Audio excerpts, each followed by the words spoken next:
we'll just look real quick and see what the agenda is. You've assigned, everyone's gotten their assignments, and you will be required to use that body copy and that title title of that article. If you want to change the title, that's okay. Just run it by me. You might want to change it to something, you know, more innovative and interesting. And then you've also received some images. You are welcome to find other images under those two conditions, which is the referencing the name of the photographer and also having a high resolution image. So if you wanted to, if you wanted to find an image for Mick Jagger, so you would say Mick Jagger, and you would go to images. Obviously, there's a lot of images here of Mick Jagger, ones where he was younger, ones where he's current. There's so many images of these artists. So you would have to go to settings, tools, and go to advanced settings, advanced search, and look for a fairly high resolution. So you could start out at really high, going to like 20 megapixels and go from there. Right, and then you could see these are all pretty high res. If I click on any one of these and I roll over, this says this image is 6,764 pixels by 4,509 pixels. So I know it's going to be big. So I can click on it. So I'm going to click on it, and then I'm going to go to the image. When I find it, there it is. And I'm going to right click, open the image up in the new tab, and then you can see how big it is. And it's not huge, but it's bigger than something that's, you know, the other ones. I don't totally believe that this is big enough, but we'll download it. So I'm going to save image as, and I'm going to save it on the desktop. And usually when you save it, it saves it as a JPEG or a PNG file, and that's fine for now. So you could do your searches. It's totally up to you how you want to do it.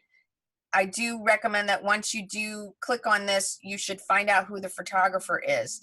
And most of the time they will list the photographer. This is a Getty image, so you probably will reference this as Getty Images. And Getty is an organization, a stock photography company, not Getty, the Getty museum, but they're a stock photography company. And so you could just reference it as Getty Images. So you just want to make sure that you have some information about the image. So anyway, then what we're going to do, let's close this, is we're going to change the images. Everybody that gets their images are going to need to open up their file. So I'm going to open up their, let's find it. Where is it? Their folder with all their images. There it is, artist content. And I'm going to go to, say, the Madonna one.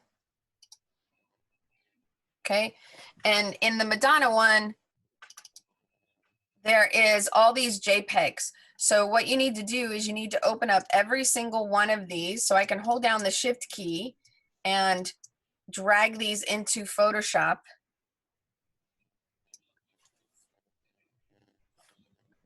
And while that's opening, I'll answer, oops. I want to share again, but there's some texting. Okay. You guys can chat amongst yourselves if you're trying to figure out, you know, if you want to trade. Okay, so once you open up all the images, then you're going to save them as PSD files. You go to File, Save As, and you save each one as a PSD. Now, here's the thing. You can load and close it after you're done.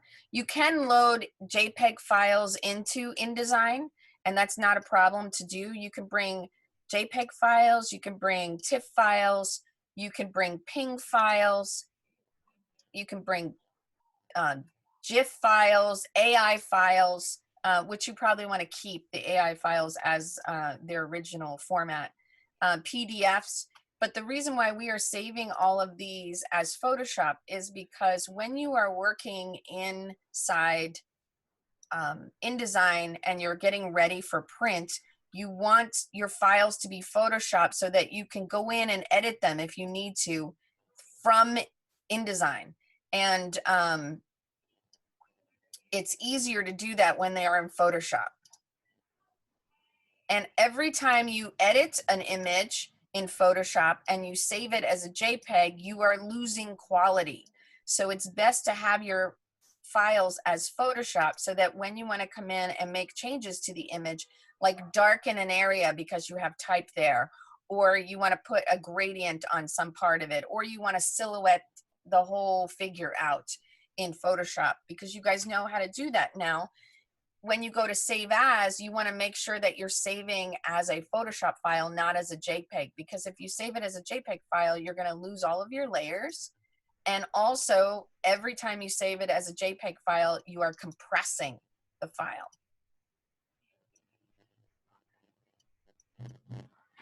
Okay, so I'm almost done. So this is what you guys all have to do. Some of these photos are older.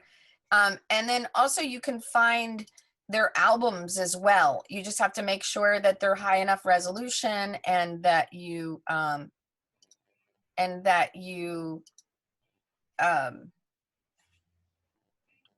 that you change it to PSDs.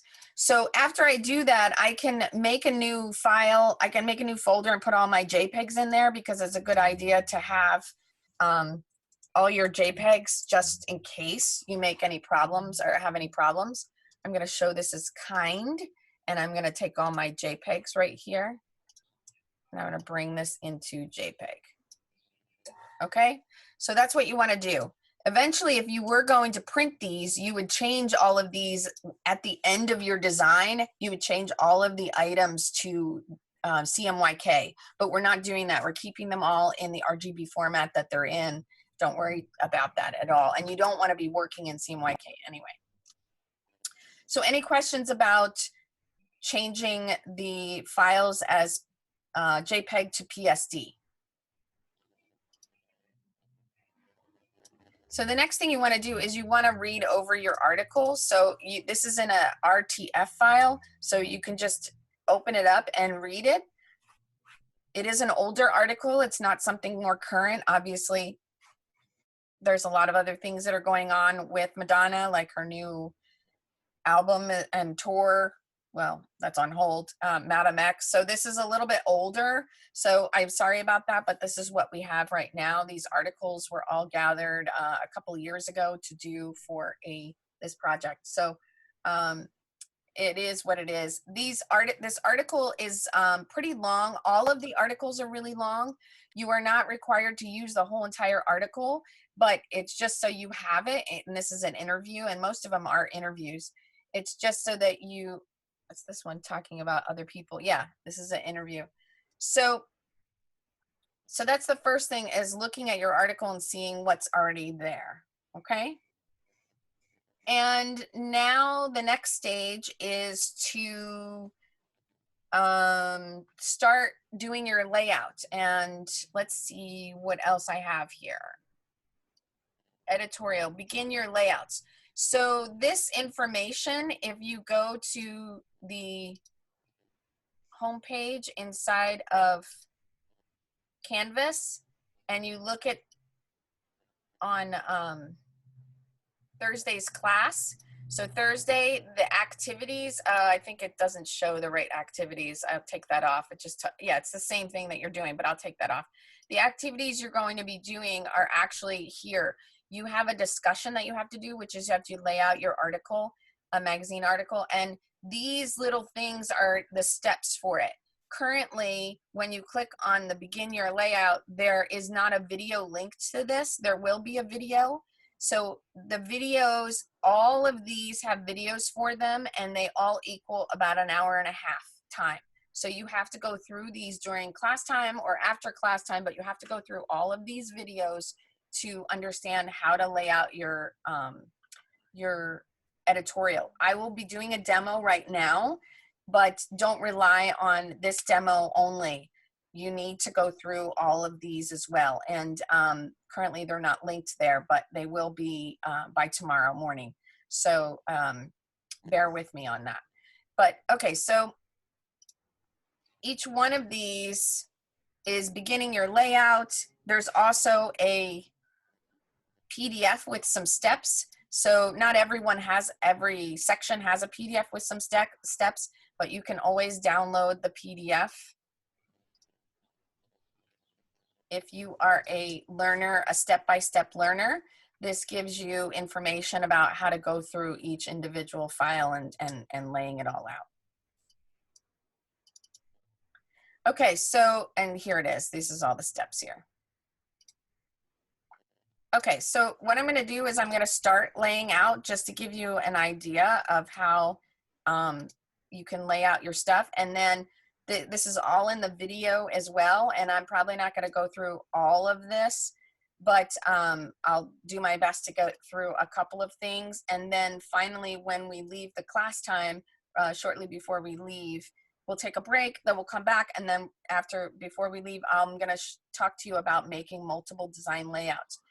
I want you guys to understand that it's not, at first it seems like InDesign is difficult. There is a lot going on in InDesign, but if you go through these steps, you'll start to get more comfortable with it and it won't be so daunting, okay? I know some of you have opened up InDesign and you're like, I don't know how to use this program. I don't even know what's going on. Some of you know InDesign already. Everybody's at different stages. Even though you might know it already, I still recommend that you go through these steps. And because there's going to be additional things that you're going to learn, even though they're the basic. Okay. Was there a question?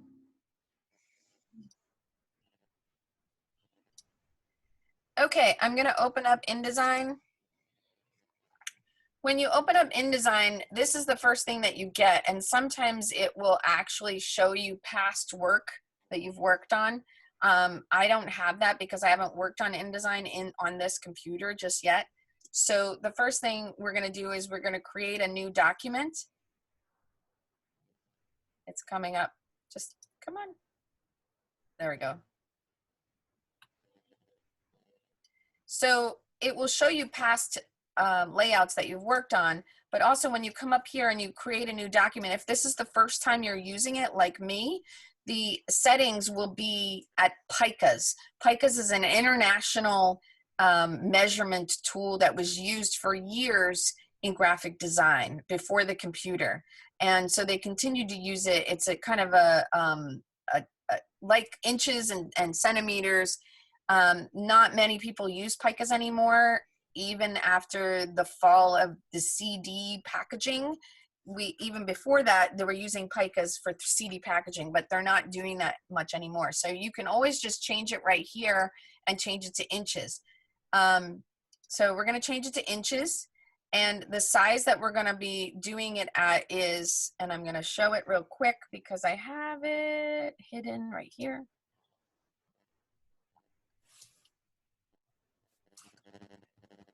It's a very odd size, and that is because it's 8 by 11.313, and that is because we are going to be putting our layouts in what's called a mock-up at the end of the semester in 3 weeks, and that mock-up size is this size. So typically magazines aren't usually this size, 11.313, but we are setting it at this size just to match the mock-up. So that's all within here. So we're going to go over here. I'm just going to copy this. 11.313. Okay, the next thing is you want facing pages on, and you also want the orientation to be portrait. So we have portrait, facing pages, and then the amount of pages we want is we want 2 pages. And there is columns and guides, which you'll learn about later and in one of the videos. I might show it today. We'll see. And then there's also margins. Here's the thing. In the margins section, if you have facing pages, the section that says inside and outside, if you take off facing pages, it just says left and right. And inside means the inside of a spread. And a spread is two pages that are setting together, that are connected together. So let me just make sure that I am, yeah. Okay, so we are going to put it as facing pages. The outside, the top and the bottom is 0.5, and I'm going to unlink this. And the inside is going to be 0.75, and the outside is going to be 0.5. And then there's also a bleed, and I didn't put this in the videos, but it's important in when you are working with a magazine that you also have a bleed. You guys have all been working with bleed so far. I neglected to put that in the video, but it's important to have a bleed as well. And a bleed is usually 0.25, or it might be 0.125. And then this area here, it's called slug. Slug is an area where you put notes. So sometimes people put like a 5-inch slug on the left or the right side to put notes for the editor, notes for the printer. And what happens is if you print a document and you print the bleed and you print the slug, you will print the notes. But if you don't have a slug area and you want to put notes, it won't print those notes. So the slug is an area for graphic design where you're working and giving notes to editors and printers. And when you print it out, those notes are on the side. So that's why it's called a slug. So anyway, this is where you start out, and it's supposed to be 8 by 11.313, and 2 pages facing pages.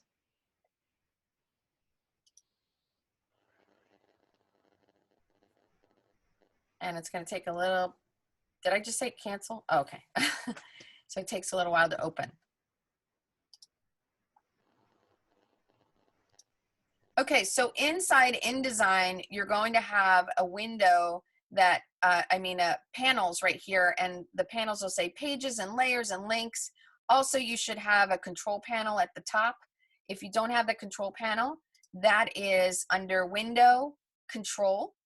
So it's important to have that available. A lot of times when you first open up InDesign, it won't have the control. So make sure you go to Window and show your control panel.